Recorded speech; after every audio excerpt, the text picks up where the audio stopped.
Hey guys welcome again. तो आज हम लोग अपना कंटिन्यू करेंगे chapter resource and development, that is part 2।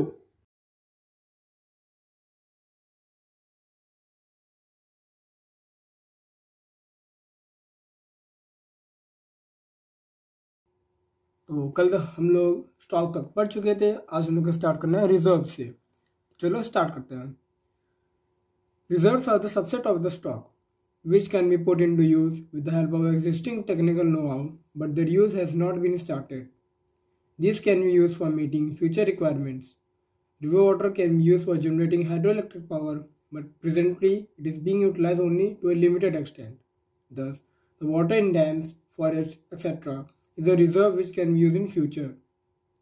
मतलब रिजर्व्स वो चीज़ होती है, वो ये लोग एक सबसेट ऑफ स्टॉक होते हैं। मतलब कि इनको रिजर्व करके रखा गया है कि हम लोग इनका फ्यूचर में यूज़ कर सकते हैं as a reserve, as a resources.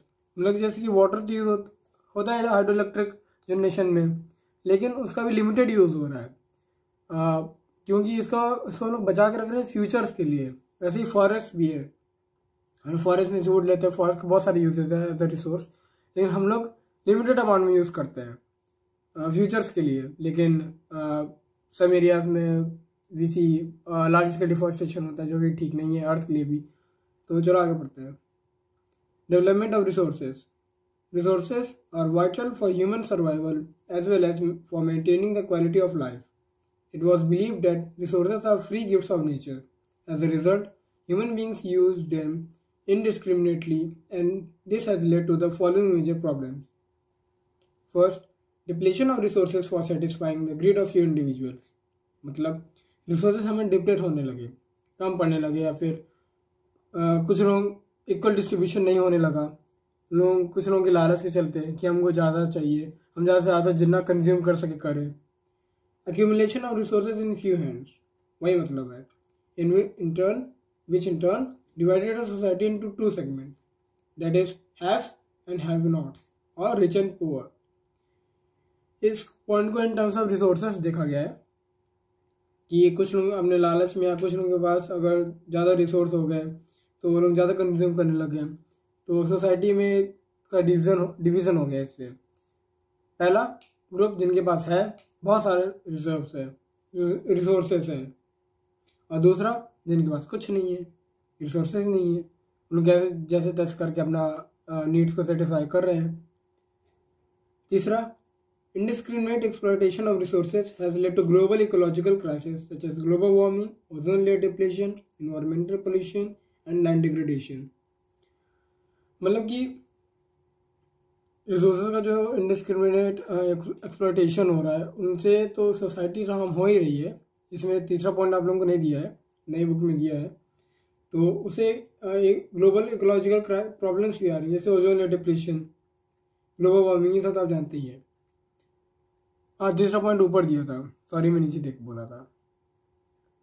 तो आगे बढ़ते हैं। An equitable distribution of resources has become essential for a sustained quality of life and global peace. If the present trend of resource depletion by a few individuals and countries continues, the future of our planet is in danger. ये समझिए होंगे। Therefore, resource planning is essential for sustainable existence of all forms of life. Sustainable existence is a component of sustainable development. चलो अब देखते हैं sustainable development क्या होता है। Sustainable economic development means development should take place without damaging the environment, and development in the present should not compromise with the needs of the future generations. मतलब ऐसा development या फिर ऐसे यूटिलाइजेशन ऑफ रिसोर्सेज जो कि हमारे planets को, हमारे सराउंडिंग को, हमारे नेचर को हार्म भी ना करे और हमारे फ्यूचर जनरेशन जो आएगी उसकी नीड्स के साथ कंप्रोमाइज ना करे, उनके लिए भी कुछ कमी ना पड़े। मतलब कि ऐसा डेवलपमेंट जो हम लोग करें तो इकोलॉजिकल फ्रेंडली भी हो, हम लोग अपने फ्यूचर जनरेशन के लिए भी बचा के रखें रिसोर्सेज, उनके रिसोर्स में ध्यान रखते हुए। अब अगला टॉपिक है Rio de Janeiro Earth Summit 1992। ठीक, in June 1992 more than 100 heads of states met in Rio de Janeiro in Brazil. ये सब याद रखना, रियो डे जेनेरियो कहाँ पे, ब्राज़ील में। कितने लीडर्स आए थे? मोर than 100 leaders of states, 100 states in June 1992 for the first international earth summit. ऐसे क्वेश्चन आते हैं When was the first International Earth Summit held? In June 1992 at Brazil, Rio de Janeiro in Brazil. The summit was convened for addressing urgent problems of environmental protection and socio-economic development at a global level. The assembled leaders signed a declaration on global climatic change and biological diversity. The Rio Convention endorsed the Global Forest Principles and adopted Agenda 21 for achieving sustainable development in the 21st century. मतलब जो Rio de Janeiro Brazil में जो अर्थ summit held किया गया था, first international अर्थ summit, उसका main M ये था कि डिस्कस करना इकोलॉजिकल प्रॉब्लम्स के ऊपर, कि कैसे हम लोग उनसे कॉम्बैट कर, कैसे लड़ सके उनसे, कैसे उनसे पार पा सके। Declaration of global climatic change, मतलब कि कैसे जो क्लाइमेट में हमारे बदलाव आ रहे हैं और कैसे कैसे प्रॉब्लम्स हम लोग के लिए आगे आ सकती हैं, तो उनसे कैसे हम लोग बच सके या फिर उनके लिए सोल्यूशंस को डिस्कस करना था। एजेंडा 21 क्या है?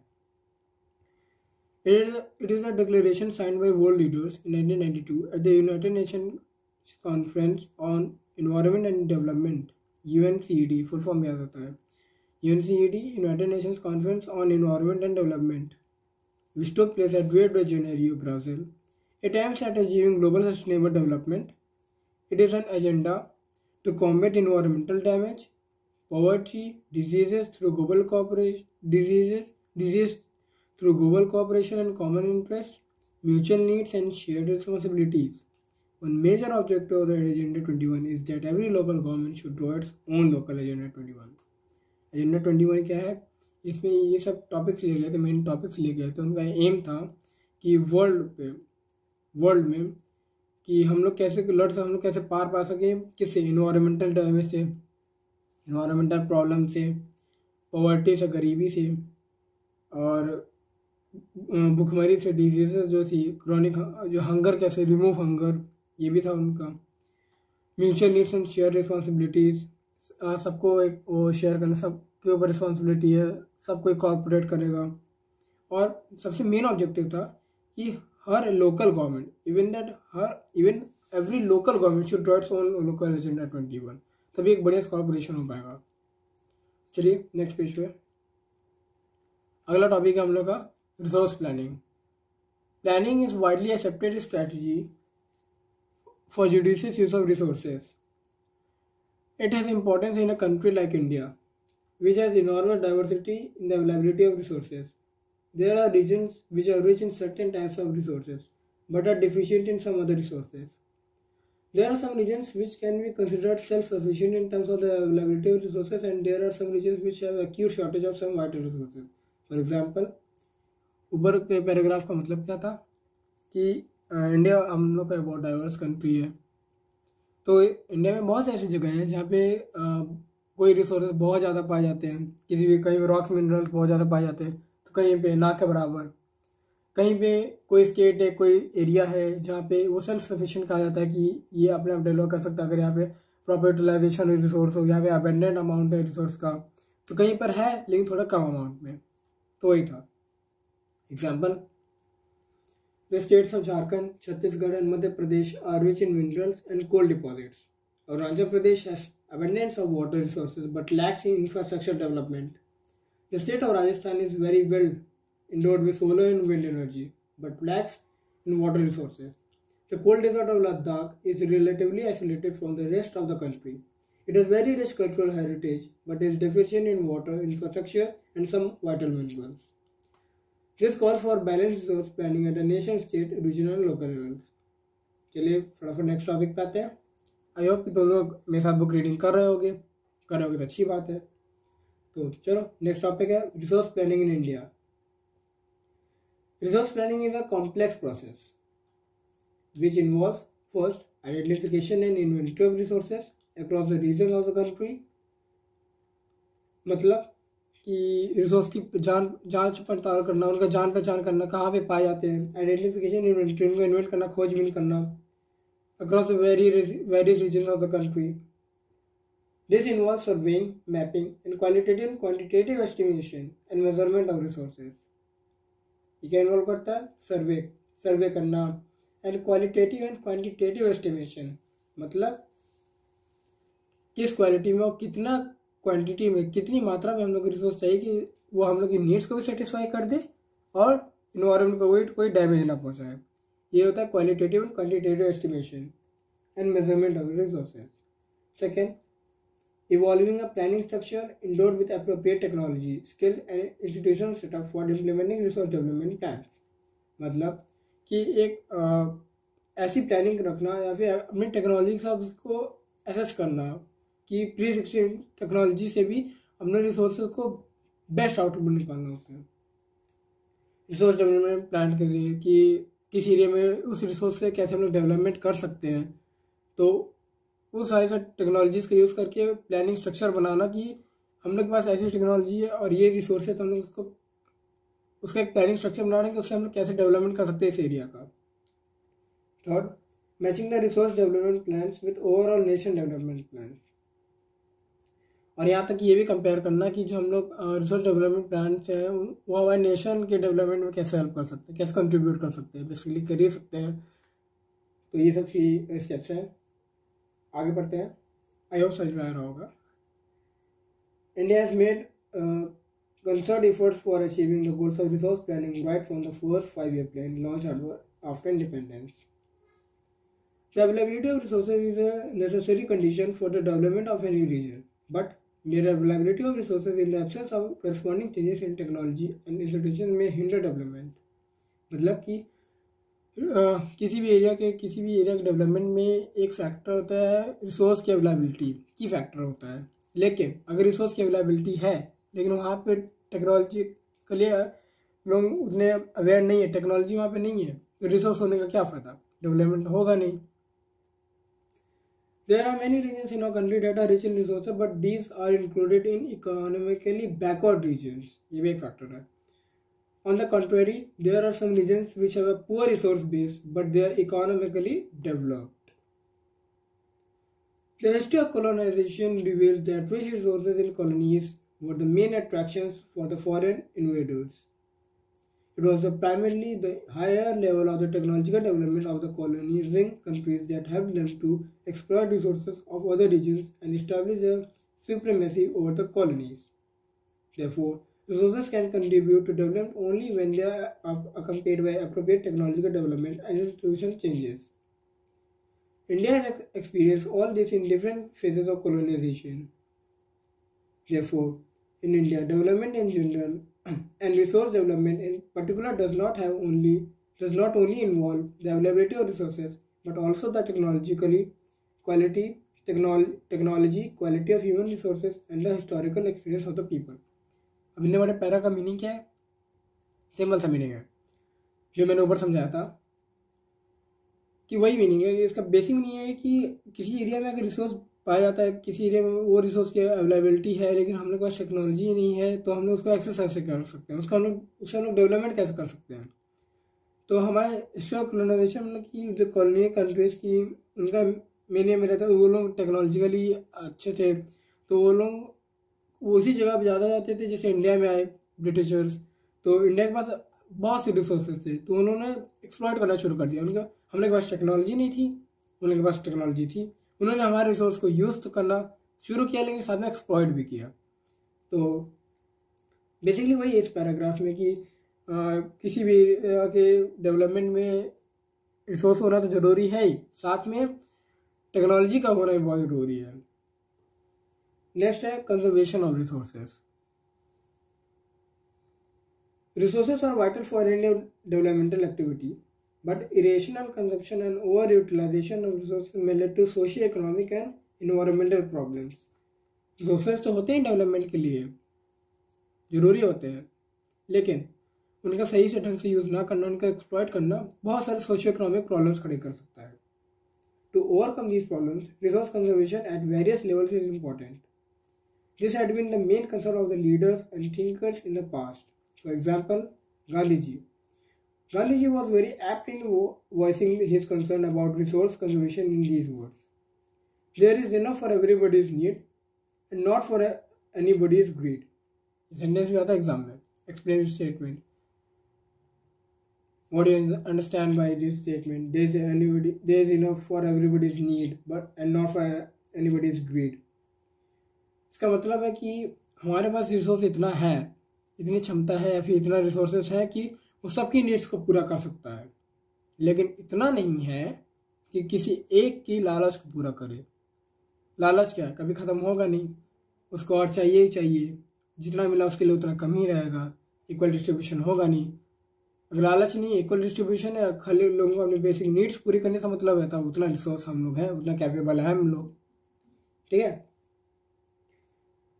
He placed the greedy and selfish individuals and exploitative nature of modern technology as a root cause of resource depletion at a global level.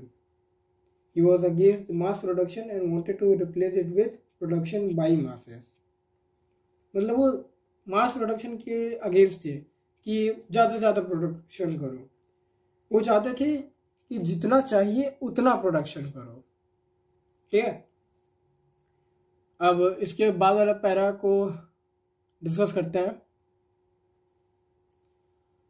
तो देखो नेक्स्ट पेज पे आ गए हैं हम लोग। तो उसका बाद लैंड रिसोर्सेस, सॉरी पेज बताने भूल गया था। तो land resources, we live on land, we perform our economic activities on land and we use it in different ways. Thus, land is a natural resource of utmost importance. It supports natural vegetation, wildlife, human life, economic activities, transport and communication systems. However, land is an asset of finite magnitude. Therefore, it is important to use the available land for various purposes with careful planning. India has land and a variety of relief features, namely mountains, plains, and islands. About 43% of the land area is plain. याद रखना 43% plains में, which provides facilities for agriculture and industry. Mountains account for 30% of the total surface area of the country and ensure perennial flow of some rivers, provide facilities for tourism and ecological aspects. And about 27% of the area of the country is plateau region. It possesses rich reserves of minerals and fossil fuels and forests. Plain 43%, mountains 30% and plateau regions 27%। ठीक है। अब आते हैं land utilisation पे, नीचे graph दिया उसी का, प्लेन्स का इन सब relief distribution. Land utilisation, land resources are use for the following purposes. Forest, land resources are use for the following purposes. जो लैंड रिसोर्सेज होते हैं कैसे डिवाइड किए, कैसे यूज किए जाते हैं। Forest, take land not available for cultivation, barren and waste land, land put to non-agriculture uses, example buildings, roads, factories, etc. Other uncultivated land, excluding fallow land, permanent pastures and grazing land, land under miscellaneous tree crops, groves not included in net zone area, cultivable wasteland, left uncultivated for more than 5 agricultural years. Fallow lands, current fallow, left without cultivation for 1 or less than 1 agricultural year.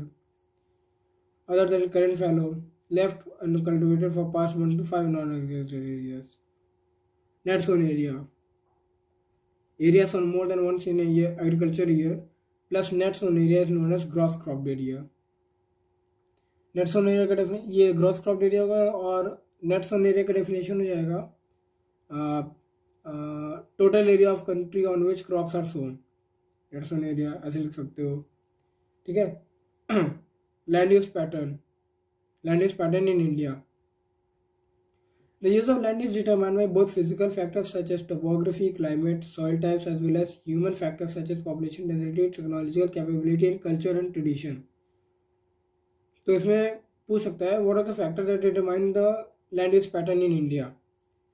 तो physical factor such as topography हो गया, climate हो गया, soil types हो गया। ऐसे भी पूछ सकता है what are the physical factors that determine the land use pattern in India, और name some human factors which determine the land use pattern in India.